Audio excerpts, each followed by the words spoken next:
What's up guys, welcome to Life of Bliss. Today I'll be showing you the DIY Sound Group 1299 and Volt 10 speakers that I built for my home theater area in my basement. So if you've been following the channel at all, you'll know the past several weeks I've been building these speakers and I've finally been able to get them down here and get some good listening time in.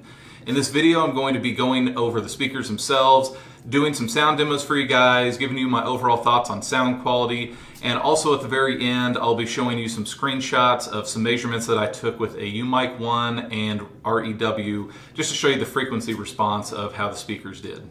But first I want to give you a quick overview of the basement if you haven't seen it in recent videos. That way you have a good idea of what my layout is and how everything is set up. Starting at the doorway from the stairs, this is the look across the basement. On the other side is the bar, bathroom, and spare bedroom. The middle of the basement is where the theater area sits. Now, I'll be the first to admit this space isn't the best setup for surround sound or acoustics, but we felt that this was the best design that would allow us to have everything we wanted in the basement and still have a large area for us to hang out in. So there's still some pretty big upgrades coming to this area down here, one of which will include theater seating that is not multicolored, as well as some soundproofing on the walls and the 24-inch subwoofer upgrades coming soon. But now that you have a good idea of what we're working with and what my layout is, we'll go ahead and do a quick overview of the speakers themselves and get on to some sound demos. The DIY Sound Group 1299s come with two 12-inch woofers and two 6-inch mids, both made by Eminence Audio, and a de novo audio compression driver paired with a 12-inch waveguide. These kits are shipped with a front baffle and all of the components to assemble the crossovers. The sensitivity is 99 dB at 1 meter, and these speakers can handle over 800 watts each. The towers are roughly 4.6 cubic feet and have a tuning of 34 Hz. The swope towers with the 6.5-inch woofers are there just for size reference to show how massive these things are. Next are the Volt 10s.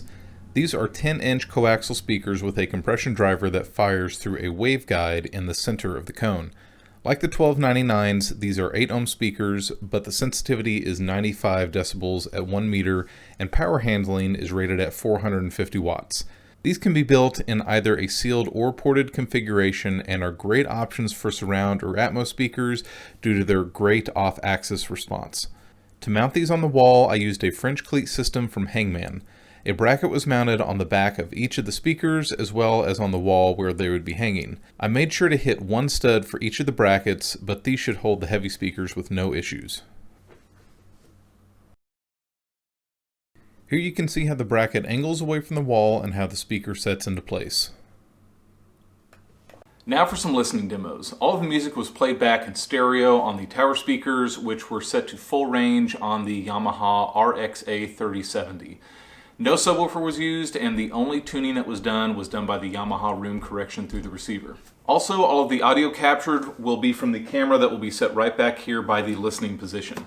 The first demo was the Hans Zimmer Live in Prague Blu-ray. This disc is amazing all around. And these speakers brought the show to life. Female vocals in the Gladiator set sounded smooth and accurate, every instrument was present, and the waveguides really filled out the soundstage in the front of the room.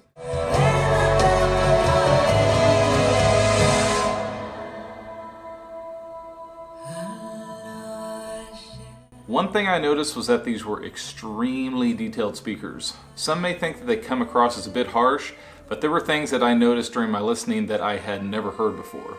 One example of this would be in the Lion King's opening song, Circle of Life, and this may be common knowledge, but I've never heard it before. Around the 20 to 25 second mark, as he's singing in the Zulu language, there is a few words where there is a clicking of the tongue that is common in that language.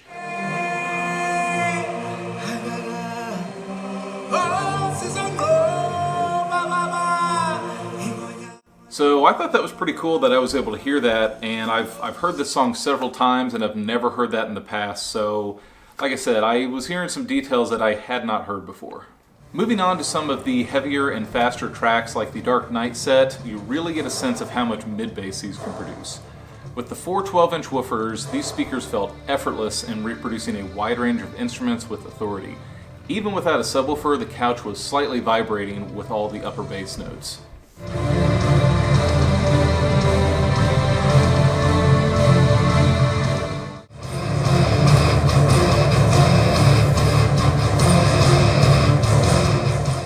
Next was the Metallica Through the Never Blu-ray. For this, I really cranked the volume to see what these things could handle.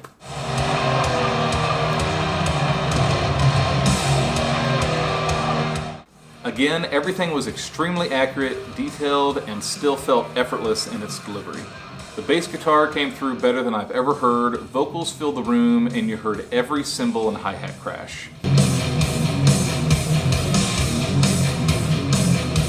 Still, everything was balanced. It really felt like you were in the front row listening to a live rock concert. Give me fuel, give me fire, give me never satisfied. So after all that, there was something missing: bass. Now, I'm not saying that these don't have any bass, because they do. The kick drums can be heard and felt, the timpani drums and cello came through strong and clear, but as you'll see later, anything under 50 to 60 hertz drops off very quickly, and there's none of that real low, deep bass that you'd get from a subwoofer. For movies, I turned the rest of the surround sound speakers on, threw in John Wick 2, The Avengers, Infinity War, and Guardians of the Galaxy 2. Now for starters, the center channel is a beast.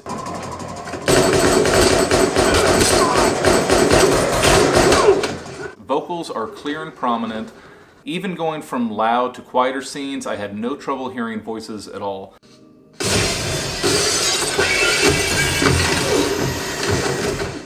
The next thing I noticed was how the front stage was expanded with the waveguides. Everything seemed to have a nice flow across the sound stage. Prepare for a really bad The center channel was a little low, obviously, with its placement, but I'll soon have it raised up about a foot higher and tilted up towards ear level, so that should help down the road.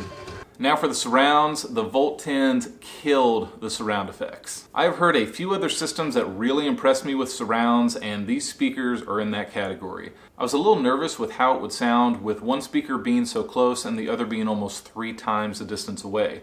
The calibration through the receiver really seems to have done the trick though, as both sides can be heard loud and clear. The waveguide setup in the middle of the cone really does a great job with off-axis response and gives a similar experience with every seat here for surround effects. And just real quickly, I wanted to show you guys a few measurements taken with Rue with the U-Mic 1. The mic was placed 2 foot in front of the tower, and a 20 hertz to 20 kilohertz measurement was taken.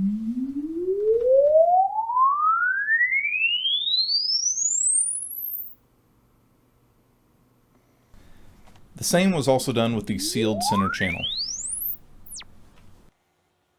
So here's just a quick view of the 2 measurements that were made. This blue line is the ported tower on the right side, and this gold line is the sealed center channel.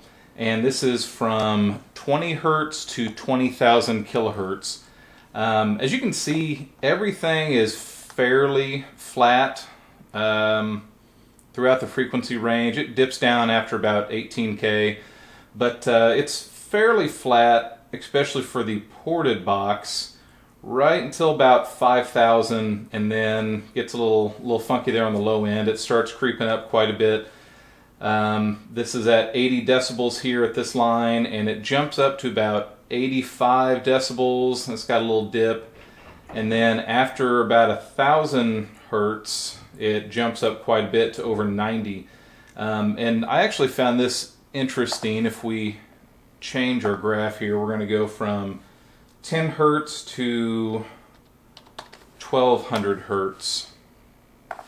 So over here is 1200 hertz, over here is 10 hertz where it starts. The sealed box, after about 750 hertz, actually had a little bit more mid bass and low end, and then it really just drops like a rock at 80 hertz.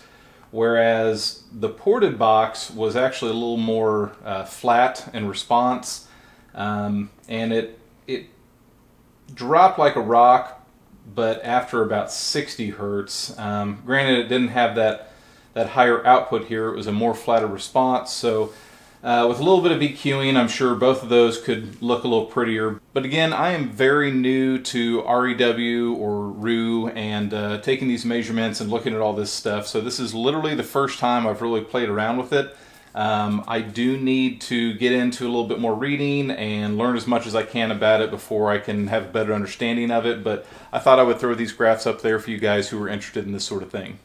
That does it for this video, guys. I have been extremely happy with these speakers so far and am really excited to get some more listening time in.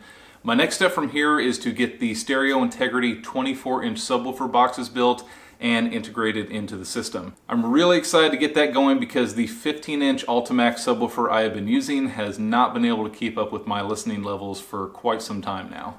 I hope this video gave you a good idea of how these sound and perform in my theater. I'll leave links below to DIY Sound Group's website where you can purchase the 1299s, Volt 10s, or several other speaker kits that they have available. I'll also link the build series to these speakers if you're interested in seeing how these are made. Thanks for checking out Life of Bliss, and I will see you soon.